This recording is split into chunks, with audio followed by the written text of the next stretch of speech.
अमीर और गरीब बहू की सर्दी। बाप रे बाप, ये सर्दी का मौसम। नवंबर में ही इतनी ठंड बढ़ गई है, मुझसे तो झेली नहीं जा रही है। अरे ओ गरीब की औलाद, कुमकुम जरा यहाँ आ। जी माँ जी। जी माँ जी की बच्ची, तुझे कोई खैर खबर नहीं है क्या? तुझे ठंड नहीं लग रही, लेकिन मुझे तो लग रही है ना। कंबल क्यों नहीं निकाले? जाकर हीटर लेकर आ, जाकर हीटर लेकर आ मेरे लिए।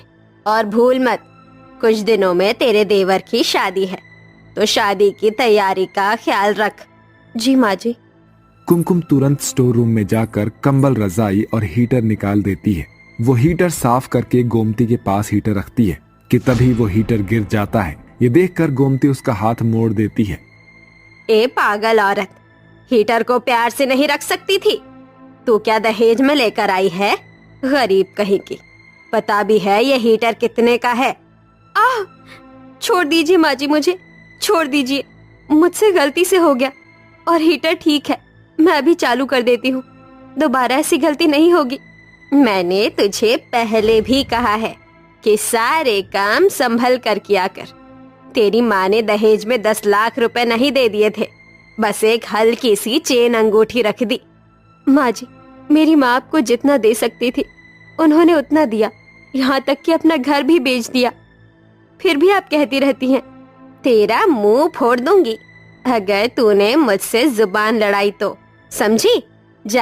जाकर मेरे लिए गर्मा गर्म सूप बना कर ला। कुमकुम हीटर चलाकर सूप बनाकर सास को दे देती है और घर के कामों में लग जाती है। दरअसल शादी के बाद से ही गोमती कुमकुम के गरीब होने की वजह से उसके साथ ऐसा ही बर्ताव करती थी। कुछ दिनों बाद गोमती के छोटे बेटे रवि की शादी अमीर घर की पल्लवी नाम की लड़की से हो जाती है, जिसे घर के कामों में बिल्कुल भी दिलचस्पी नहीं थी।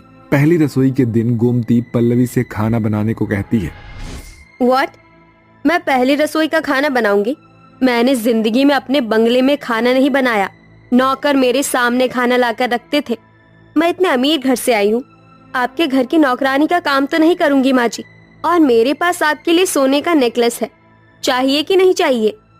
अरे वाह, पैसा! इतना तो मेरी 7 पुश्तों ने भी पैसा नहीं देखा होगा। बड़ी अमीर बहू घर आई है। हाँ हाँ बहू, तू मुझे सब कुछ दे दे, घर के काम की टेंशन मत ले।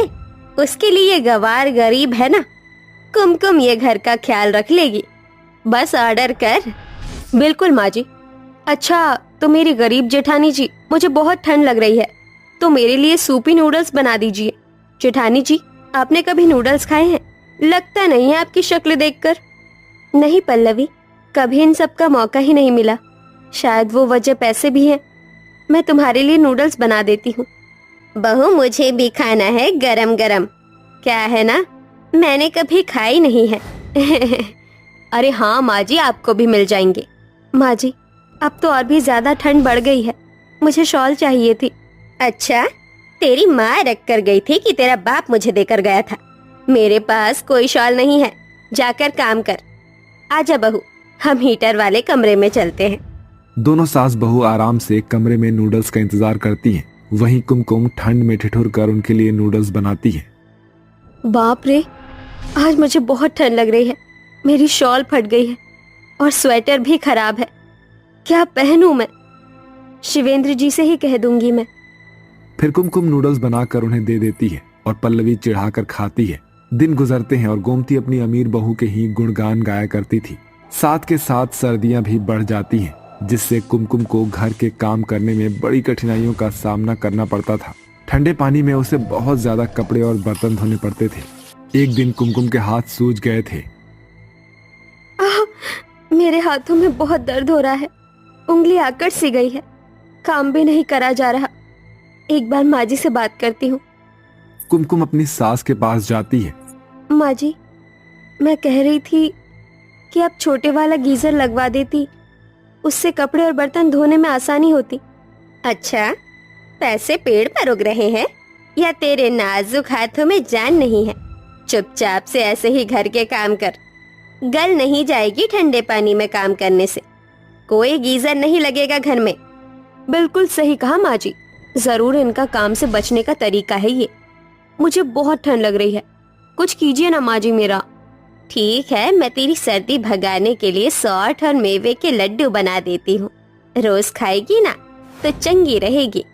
अब तू खड़ी क्या है, जाकर छत साफ कर, गंदी हो रही है। ठंड में पल्लवी को छत साफ करनी पड़ती है। वहीं गोमती अपनी अमीर बहू के लिए खास मेवे के लड्डू बनाकर तैयार करती है, जिसे दोनों बड़े ही चाव से खाते हैं। वाह माँ जी, ये तो बहुत टेस्टी है, एक और खा लूं? हाँ हाँ खा ले, पर ज्यादा नहीं। फिर पल्लवी को उन दोनों लड्डुओं का इतना चस्का चढ़ता है कि वो रोज दो दो सुबह शाम खाने लगती है और कुमकुम को एक भी नहीं देती। वाह, ये कितने टेस्टी हैं। अरे देवरानी जी, इन लड्डुओं को इतना मत खाओ। देख रही हो, तुम रोज खा रही हो, ये गर्म होते हैं, तुम्हारी तबीयत खराब हो जाएगी। अच्छा, आपसे पूछा मैंने? पता है इन लड्डू को खाना चाहती हो, इन पर ही नजर गड़ी हुई है, पर मैं एक भी नहीं दूंगी। ये अमीरों वाले लड्डू है, आपको नसीब नहीं होंगे। पल्लवी का गरीब वाले ताने को सुनकर कुमकुम की आंखों में आंसू आ जाते हैं और वो चली जाती है। वही पल्लवी भर भर कर लड्डू खाती है, जिससे उसका पेट खराब हो जाता है और वो बार बार वॉशरूम जाती है। बाप रे बाप, मेरी तो हालत खराब हो गई वॉशरूम जा जाकर। अरे कौन है अंदर, निकलो भाई। सॉरी माँ जी, मैं तो बाहर आ नहीं सकती, जोर के लूज मोशन लग गए हैं, जो स्लो मोशन में हो रहे हैं। तौबा तौबा, कितनी गंदी गंदी आवाज निकाल रही है। पल्लवी की तबीयत खराब होने पर गोमती उसे दवाई दे देती है, जिसके बाद वो ठीक हो जाती है। वहीं कुमकुम का पति शिवेंद्र उसके लिए शॉल और स्वेटर लेकर आता है। अजी वाह, ये तो मेरा फेवरेट कलर है। आपको कैसे पता मुझे यही चाहिए? अरे पगली, तुम्हारा पति हूँ, इतना सब तो मुझे पता ही होगा ना। पिछले महीने मेरी सैलरी नहीं आई थी, इसलिए नहीं ला पाया था। मुझे पता है कि सर्दी से तुम्हारे हाथ सूज गए हैं, इसलिए रोज रात को सिकाई करना। सच में आप बहुत अच्छे पति हैं। कुमकुम नया स्वेटर पहनती है, जिसे देखकर सास और देवरानी चिढ़ती है। अरे वाह, तुम जैसी गरीब पर इतना नया स्वेटर कहाँ से आया? मेरे बेटे ने दिया होगा जरूर। जी माँ जी। ठीक है, बाहर एक गंदा कंबल और गंदे कपड़े हैं, जाकर उन्हें धो दो, उस पर दूध गिर गया था। माँ जी, मैंने कल ही सारे कपड़े धोए थे, आज अब फिर से। धूप भी नहीं निकल रही है और मेरी उंगलियों में सूजन है, मुझसे हो नहीं पाएगा। अच्छा, जितना बोल रही हूँ उतना कर। ये कहकर गोमती कुमकुम की उंगलियों को अपनी उंगलियों से दबा देती है, जिससे उसके आंसू निकल जाते हैं और ये होता हुआ शिवेंद्र देख लेता है। माँ जी, छोड़ दीजिए।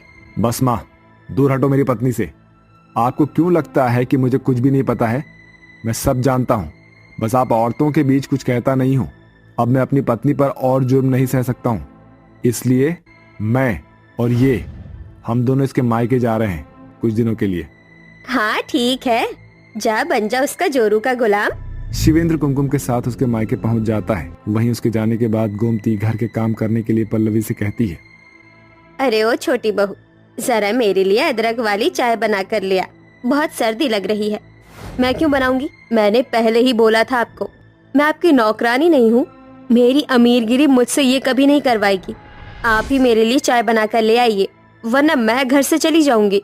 पल्लवी की अकड़ देखकर मजबूरन गोमती को सर्दी में अपने घर के काम करने पड़ते हैं, बर्तन साफ करने पड़ते हैं और साथ ही और भी काम करने पड़ते हैं।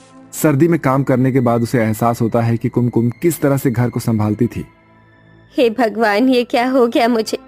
जिस बहू को मैंने अपने सर पर इतना चढ़ाया, वो तो किसी काम की नहीं है, बदतमीज है। और कुमकुम बहू के साथ मैंने बहुत बुरा किया, मुझे उसे बुलाना होगा।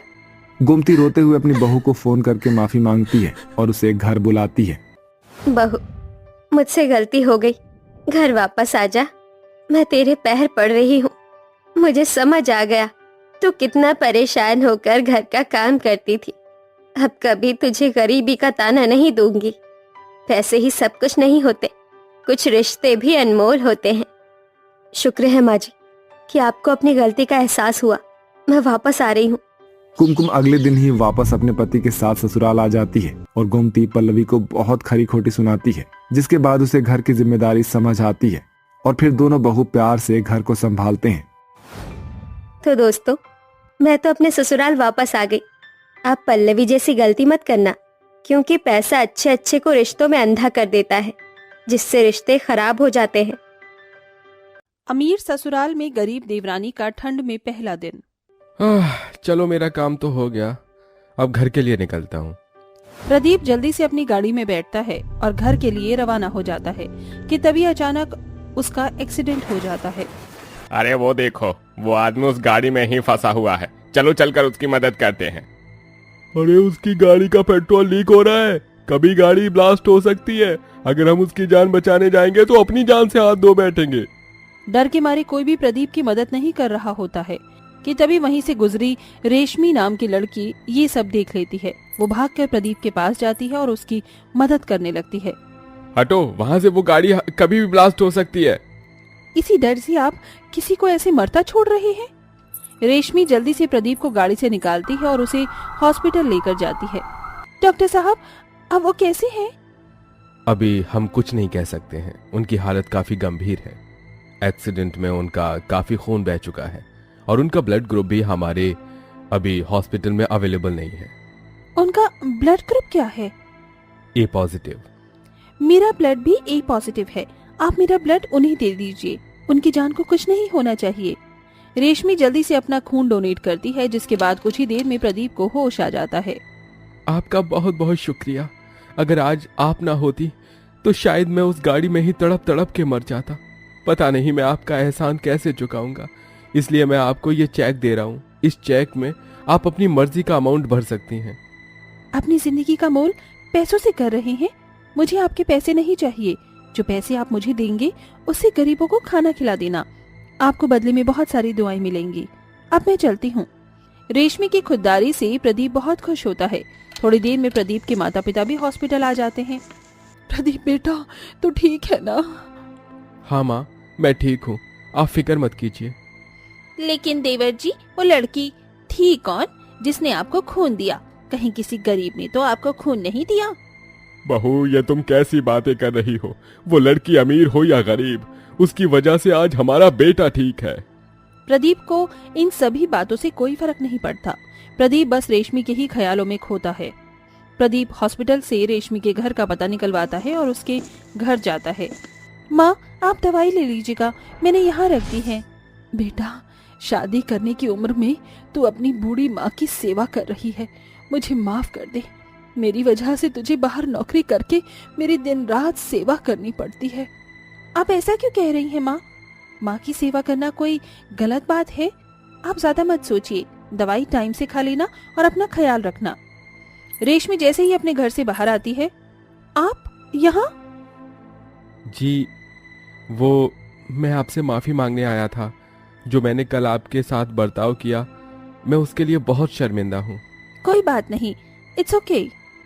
अब धीरे धीरे रेशमी और प्रदीप की बात होनी शुरू हो जाती है और अक्सर वो दोनों एक दूसरे से मिला करते थे। इनकी दोस्ती कब प्यार के रिश्ते में बदल जाती है ये पता ही नहीं चलता। भारती, एक बार तो इस बारे में प्रदीप से बात कर लो। कोई जरूरत नहीं है, वो मेरा बेटा है। मैं जिससे चाहूंगी उसी से वो शादी करेगा। भारती अपने बेटे प्रदीप की शादी अपने बिजनेस पार्टनर की बेटी रिया से करवाना चाहती थी, लेकिन वहीं दूसरी तरफ प्रदीप और रेशमी एक दूसरे से मंदिर में शादी कर लेते हैं। शादी के बाद प्रदीप रेशमी को लेकर अपने घर आता है। प्रदीप, ये क्या किया तूने? तू इस गरीब लड़की को हमारे घर की बहू बनाकर ले आया। तेरी हिम्मत कैसे हुई इसे इस घर में लेकर आने की? माँ, तमीज से बात कीजिए। रेशमी मेरी पत्नी है और इस घर की बहू। आप ऐसे उसकी बेइज्जती नहीं कर सकती। देवर जी, आपको पूरी दुनिया में शादी करने के लिए क्या यही लड़की मिली थी?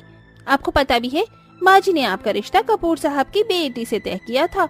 अब हम उनको क्या मुंह दिखाएंगे? मैं वो नहीं जानता, वो आप लोग देखो। और अगर आपको ये शादी मंजूर नहीं तो मैं और रेशमी इस घर को छोड़कर चले जाते हैं। नहीं बेटा, प्रदीप बेटा, ऐसा मत बोलो। तुम और बहू कहीं नहीं जाओगे। भारती जो होना था सो हो गया, अब उसे बदल नहीं सकते। जाओ, बहू की घर प्रवेश की तैयारी करो।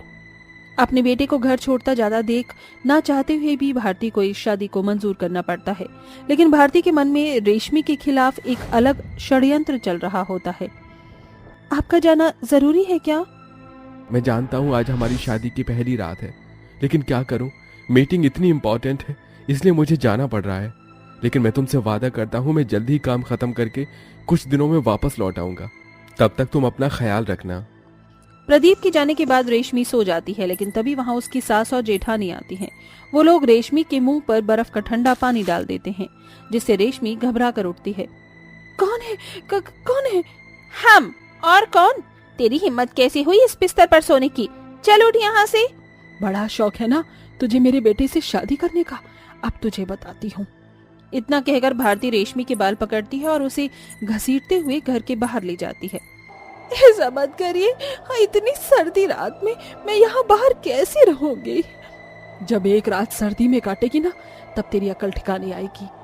भारती और कुसुम घर का दरवाजा बंद कर देती हैं और अंदर जाकर रजाई ओढ़कर सो जाती हैं।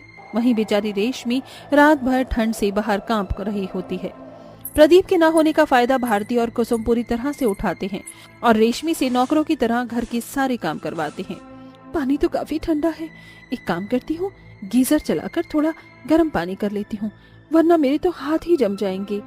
ये गीजर क्या तेरे बाप ने लगवाया है जो पानी गर्म करने चली? इस घर के सारे काम तो ठंडे पानी से करेगी, गीजर का जो बिल आएगा वो क्या तेरा बाप भरेगा? कम से कम मेरे स्वर्गवासी पिताजी को तो कुछ मत बोलिए, उन्होंने आपका क्या बिगाड़ा है? देखा माँ जी कैसे इसकी जुबान चल रही है, आज तो तेरी अकड़ निकाल कर ही रहूंगी। कुसुम रेशमी का हाथ पकड़ती है और उसे अपने बाथरूम में ले जाती है और शॉवर खोलकर ठंडे पानी के नीचे रेशमी को खड़ा कर देती है। माँ जी, भाभी, भगवान के लिए मुझ पर रहम कीजिए, पहले ही बहुत सर्दी हो रही है, मेरी तबीयत खराब हो जाएगी, मुझे माफ कर दीजिए। ये तो तुझे मेरे अमीर बेटे को अपने प्यार के जाल में फंसाने से पहले सोचना चाहिए था। रेशमी अपनी जेठानी और सास के सामने रोती रह जाती है, लेकिन वो उसकी एक नहीं सुनती। कई घंटों तक ठंडे पानी के नीचे खड़े होने की वजह से रेशमी की तबीयत खराब हो जाती है, लेकिन ऐसी हालत में भी भारती और कुसुम रेशमी से छत पर ठंडी हवा में कपड़े धुलवाते हैं। इसको इतना परेशान करेंगे कि ये खुद ब खुद इस घर को छोड़कर हमेशा हमेशा के लिए चली जाएगी। फिर हम लोग कपूर साहब की बेटी से देवर जी की शादी करवाएंगे। हाँ बहू, इसका तो पत्ता मैं काट कर ही रहूंगी। मैं भी देखती हूँ कब तक ये इस घर को छोड़कर नहीं जाएगी। भारती और कुसुम रेशमी को परेशान करने का एक मौका नहीं छोड़ते और उसे दिन रात परेशान करते हैं, लेकिन रेशमी सब कुछ सहती है। ऐसे ही कुछ दिन बीत जाते हैं और एक दिन रेशमी, ओ रेशमी, कहाँ मर गई? ना जाने कब बाथरूम में पानी क्यों नहीं आ रहा है, लगता है मुझे ही छत पर जाकर देखना पड़ेगा। भारती छत पर जाती है और सीढ़ियों पर चढ़कर टंकी में झांकने लगती है कि तभी अचानक भारती का बैलेंस बिगड़ता है और वो पानी के अंदर गिर जाती है। कि तभी अचानक वहाँ रेशमी आ जाती है और बिना कुछ सोचे समझे टंकी के अंदर कूदकर अपनी सास की जान बचा लेती है। तुम ठीक तो हो ना भारती? देख, आज सिर्फ रेशमी की वजह से तुम्हारी जान बच पाई है। हाँ रेशमी, मुझे माफ कर दो, मैंने तुम्हारे साथ बहुत गलत बर्ताव किया। अगर आज तुम ना होती तो ना जाने आज माँ जी के साथ क्या हो जाता। बहू, मुझे भी माफ कर दे, तेरी वजह से आज मेरी जान बच पाई है, वरना मैं तो उस पानी में डूब कर ही मर जाती। भाभी, माँ जी, आप लोग मुझसे माफी मत मांगे। आप लोगों ने मुझे अपना लिया, मेरे लिए इससे बढ़कर और क्या हो सकता है? मेरे लिए तो मेरे परिवार का प्यार ही सब कुछ है।